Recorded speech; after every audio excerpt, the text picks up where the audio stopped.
PMC Hindi से जुड़े latest updates पाने के लिए हमें सोशल मीडिया पर फॉलो करें।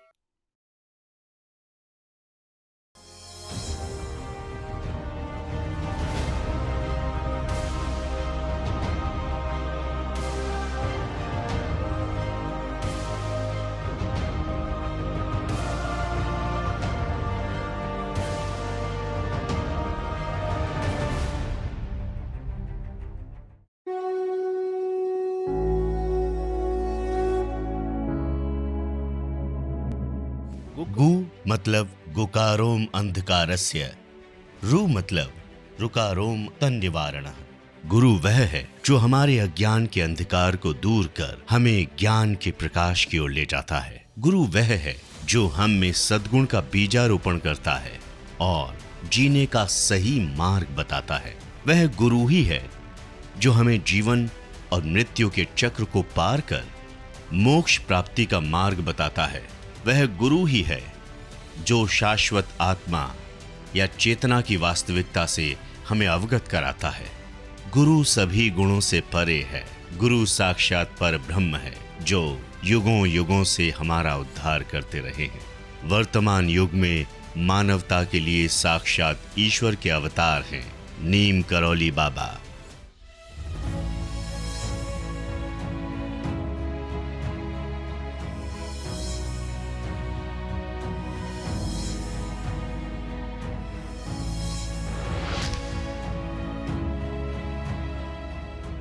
हिमालय को आध्यात्म की तपस्थली कहा जाता है और ये हमारे ऋषि मुनियों और योगियों के तप और प्रताप का ही परिणाम है कि बर्फ से ढका ये विशालकाय पर्वत सदियों से अटल खड़ा है। हिमालय के पर्वत केवल पर्यटन स्थल या प्रकृति की पवित्र सुंदरता का पर्याय नहीं है, बल्कि यह मानवता के लिए महान शिक्षण संस्थान है। इन्हीं पर्वत श्रृंखलाओं में विद्यमान नीम करौली बाबा हिमालय का मुख्य आकर्षण है।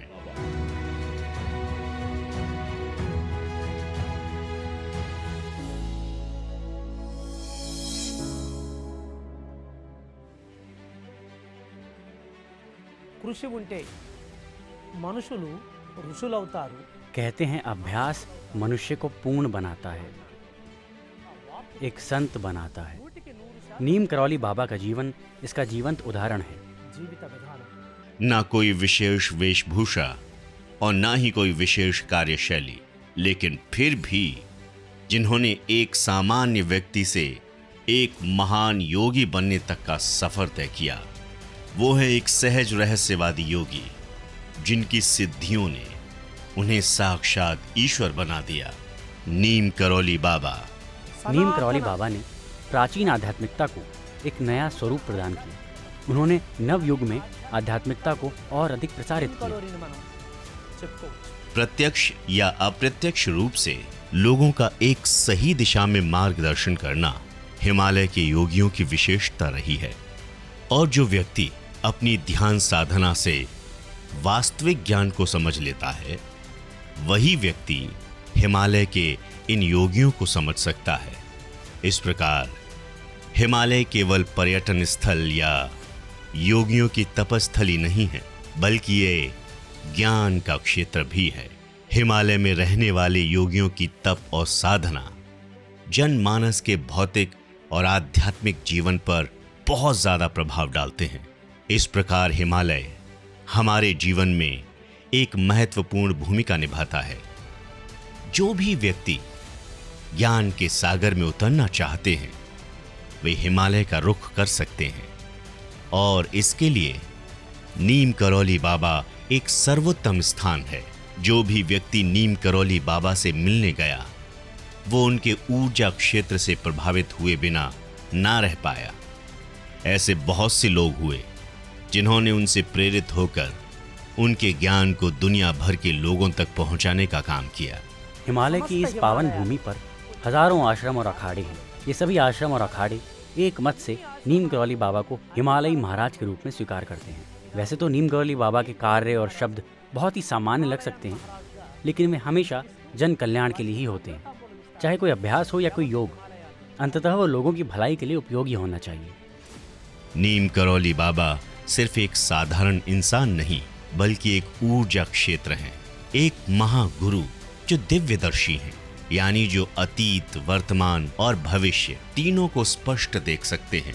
वे जिज्ञासुओं के लिए एक मार्गदर्शक हैं। वे एक नए युग के आध्यात्मिक गुरु हैं।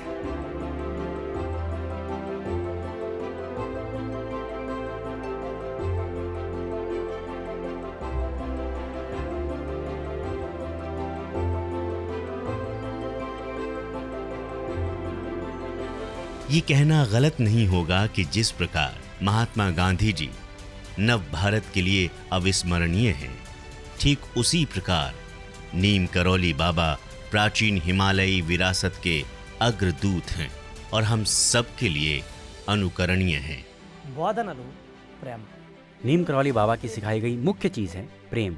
जितना आप खुद से प्रेम करेंगे उतना ही आप दूसरे प्राणियों से प्रेम कर सकेंगे। यही है उनका मुख्य संदेश। అన్నది వారి బోధన. यही वजह है कि न केवल देश बल्कि अनेकों विदेशी नागरिक उनके शिष्य बन गए और पूरा जीवन उनके बताए गए मार्ग पर चलने का फैसला किया। नीम करौली बाबा के गहरे सत्य, मौन, ध्यान और बुद्धि ने लाखों लोगों की आध्यात्मिक चेतना को प्रभावित किया। बाबा जी के उपदेश एक ओर जहां हमें हमारे सामाजिक दायित्व के प्रति जागरूक करते हैं, वहीं दूसरी ओर हमें आध्यात्मिकता के मार्ग पर चलने के लिए भी प्रेरित करते हैं।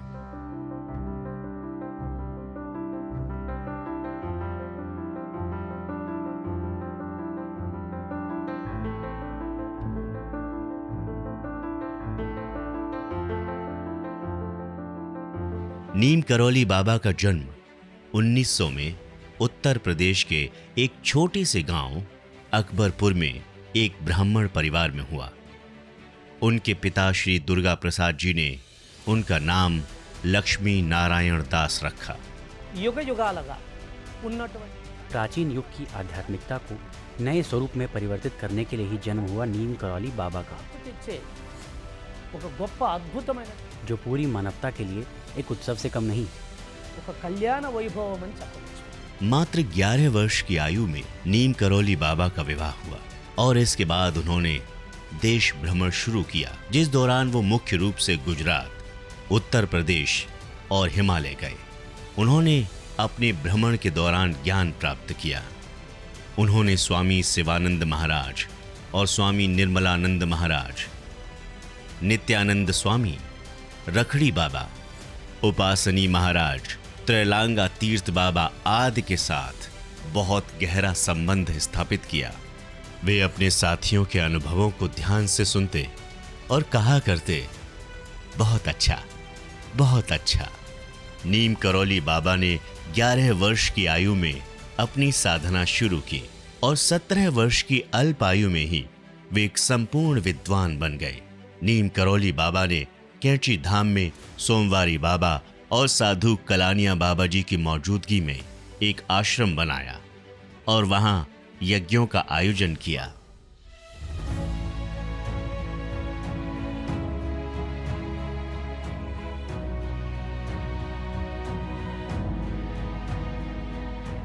धाम का अर्थ है हिमालय का पवित्र स्थान। एक बार बाबा जी कैंची में आए और वहां बस गए तो ये कैंची धाम कहलाया। माउंट कुमाराम क्षेत्र में नैनीताल और भोवाली पर पड़ने वाली ऋषिकेश की एक सड़क के पास गरम पानी नामक एक छोटा गांव है। इसी गांव के पास बसा है कैंची धाम।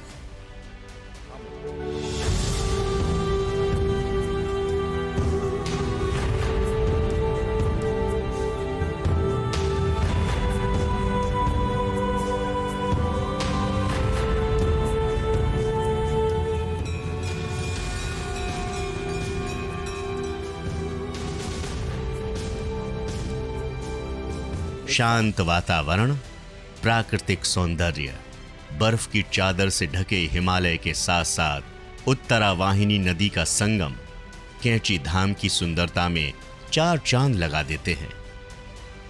इस पवित्र स्थान में बाबा जी की उपस्थिति और उनकी ऊर्जा के प्रवाह को लोग हर समय महसूस करते हैं। आध्यात्म के साधकों के लिए नीम करौली बाबा का यह आश्रम एक मंदिर से कम नहीं है।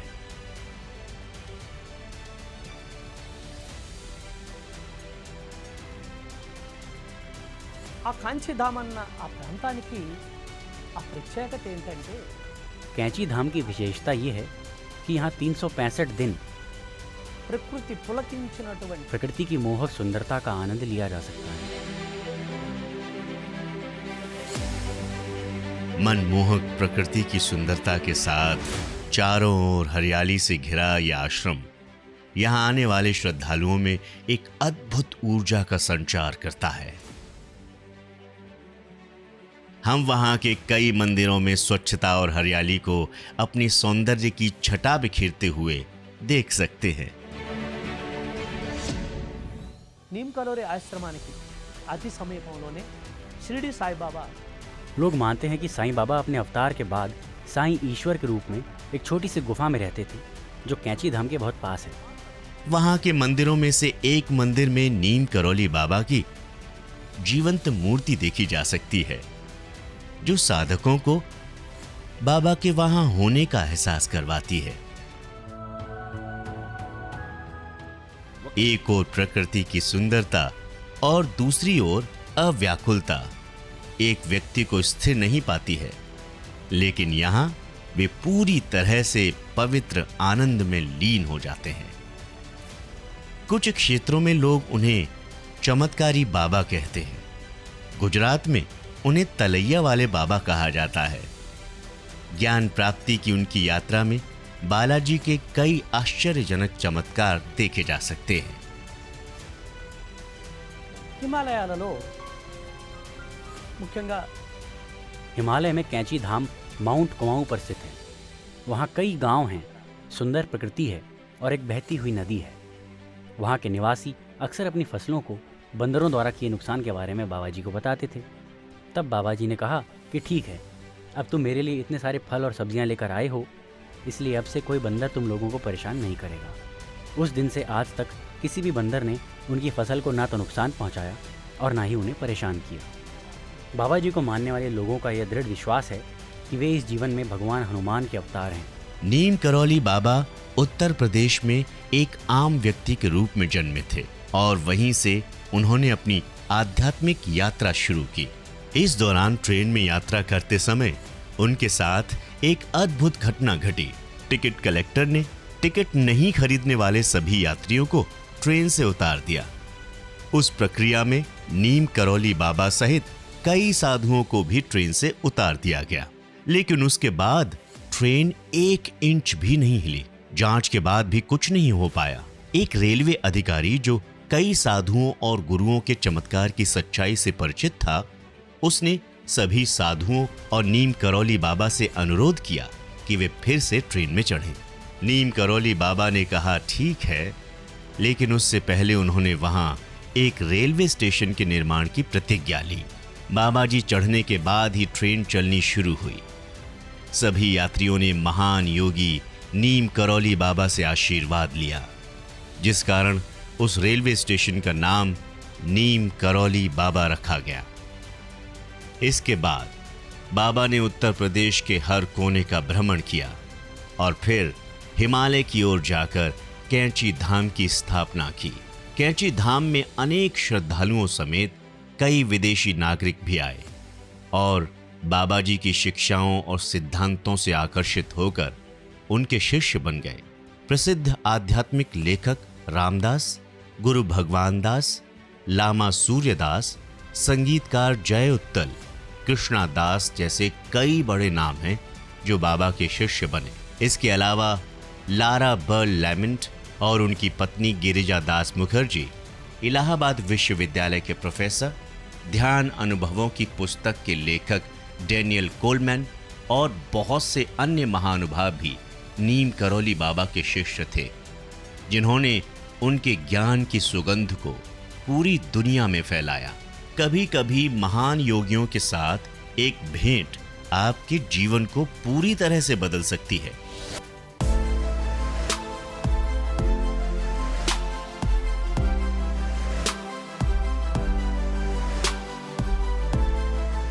इसलिए गुरु के संग जुड़ना पिछले जन्म के अच्छे कर्मों का फल माना जाता है।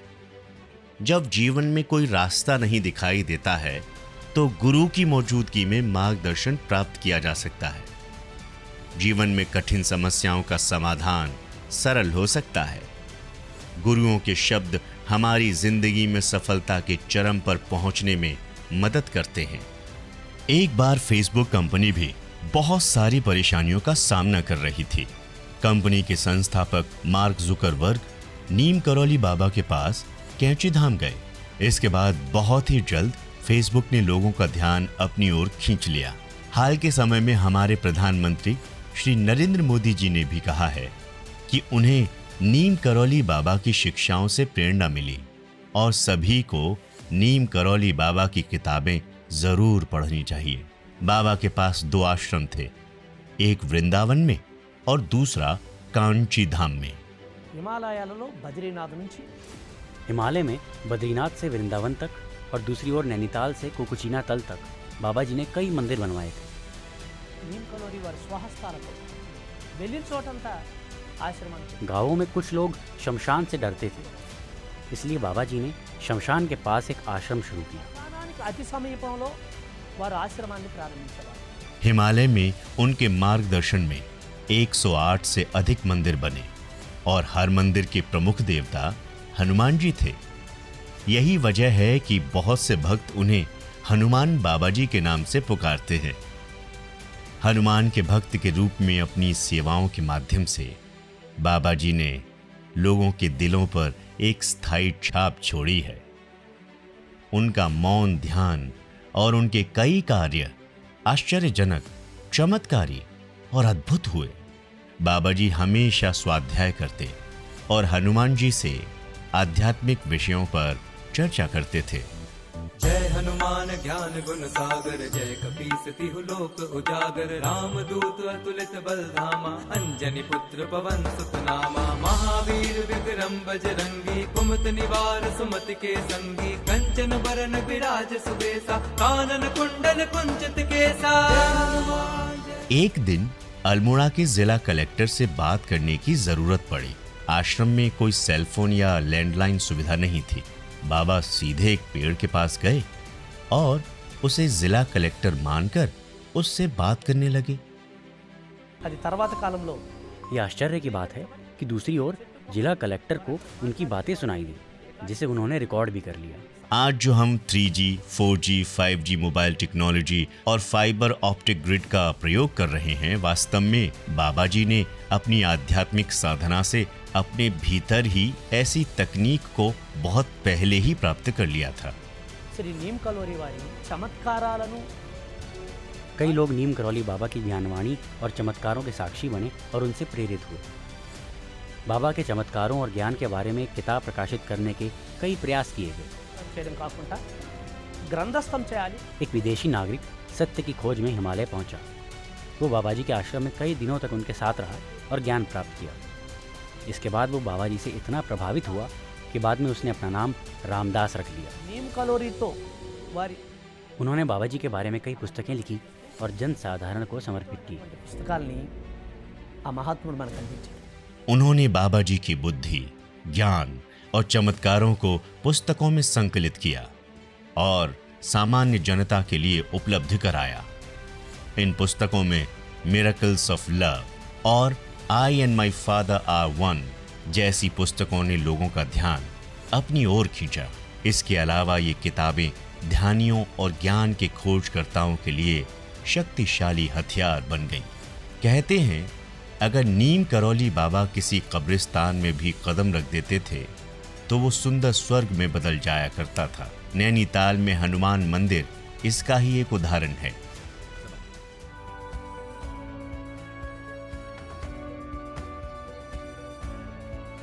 कैलिफोर्निया में एक चैरिटेबल संगठन की स्थापना की गई जो मुख्यालय के रूप में कार्य करता है और WHO के धन से दुनिया भर में गरीबी से पीड़ित लोगों की मदद की। तिब्बत, नेपाल, भारत, बांग्लादेश, कंबोडिया, अमेरिका और अफ्रीका के देशों में 40 लाख लोगों ने आंख की सर्जरी कराई जिससे उन्हें दृष्टि की हानि से बचाया गया और विश्वव्यापी स्वास्थ्य समस्याओं का उपचार किया गया। एप्पल कंपनी के संस्थापक स्टीव जॉब्स ने इन सेवा संगठन की स्थापना और वित्तीय मदद करने में महत्वपूर्ण भूमिका निभाई। महान गुरुओं की बुद्धि और ज्ञान को थोड़ा बहुत समझने के लिए मनुष्य को मौन का अभ्यास करना चाहिए और कुछ समय तक उनके साथ रहना चाहिए। जैसा कि आध्यात्मिक लेखक श्री रामदास ने अपने अनुभव में कहा है, इसी तरह बाबा के चमत्कारों ने मानवीय विकास के माध्यम से न केवल भौतिक जगत की तकनीकी में महत्वपूर्ण योगदान दिया, बल्कि अपने आध्यात्मिक मार्ग में भी लाखों लोगों को प्रभावित किया है। नीम कलोरी रचनलन्न अध्यात्म के साधकों के लिए नीम करौली बाबा की शिक्षाएं और चमत्कार उपदेशों के समान हैं। इसलिए हमारे मार्गदर्शक और पिरामिड स्पिरिचुअल सोसाइटीज मूवमेंट के संस्थापक ब्रह्मऋषि पितामह पत्री जी प्रत्येक व्यक्ति को उनके आध्यात्मिक उपदेशों को पढ़ने के लिए प्रेरित करते हैं। पत्री जी कई पिरामिड मास्टर्स के साथ लगभग 5 बार कैंची धाम आश्रम गए और वहां प्रकृति की गोद में सभी मास्टर्स को ध्यान कराया। नीम करौली बाबा का जीवन असामान्य, विलक्षण, ज्ञान से भरपूर, चमत्कारी है, जिन्होंने संपूर्ण हिमालयी विरासत पर राज किया। హిమాలయన్ మహారాజుగా కీర్తించబడుతున్న నీమ్ కలోరి యొక్క हिमालय के महाराज नीम करौली बाबा की मृत्यु हुई किसी चमत्कार से कम नहीं थी। 9 सितंबर सन 73 को बाबा की तबीयत बिगड़ने लगी, जिस दौरान उनकी डायबिटीज़ का स्तर भी काफ़ी बढ़ गया था। उनके शिष्यों में कई विशेषज्ञ डॉक्टर भी थे जो उन्हें उपचार के लिए अस्पताल ले गए। जब नर्स ने बाबा की नाड़ी, बीपी और शुगर के स्तर की जांच की तो वहां मौजूद सभी डॉक्टर्स और नर्स चौंक गए, क्योंकि उस समय भी बाबा अपने चेहरे पर मुस्कान लाते हुए पूरे सुर और ताल में एक गीत गा रहे थे, ओम जय जगदीश हरे। शिष्यों को दुखी देखकर बाबा ने उन्हें डांटते हुए कहा, तुम लोग पागल हो गए हो क्या? मुझे खुशी से जाना है। तुम लोग मुझे परेशान क्यों कर रहे हो? मुझे छोड़ने में तुम्हें क्या परेशानी है? हालांकि उनके बीपी और शुगर का स्तर बढ़ रहा था, लेकिन बाबा के चेहरे पर शिकन तक नहीं दिख रही थी। और ऐसे समय उन्होंने और भी मधुर स्वर में गाया। उनका पूरा शरीर और उनका चेहरा प्रकाशवान होने लगे। उनकी जांच कर रहे सभी डॉक्टर्स ये देखकर दंग रह गए। 10 सितंबर 1973 की मध्य रात्रि को बाबा ने एक दिव्य मुस्कान के साथ अपने भौतिक शरीर का त्याग किया। उनका इस मुस्कान के साथ देह को त्यागना इस बात की पुष्टि करता है कि एक योगी के लिए मृत्यु उत्सव के समान होती है।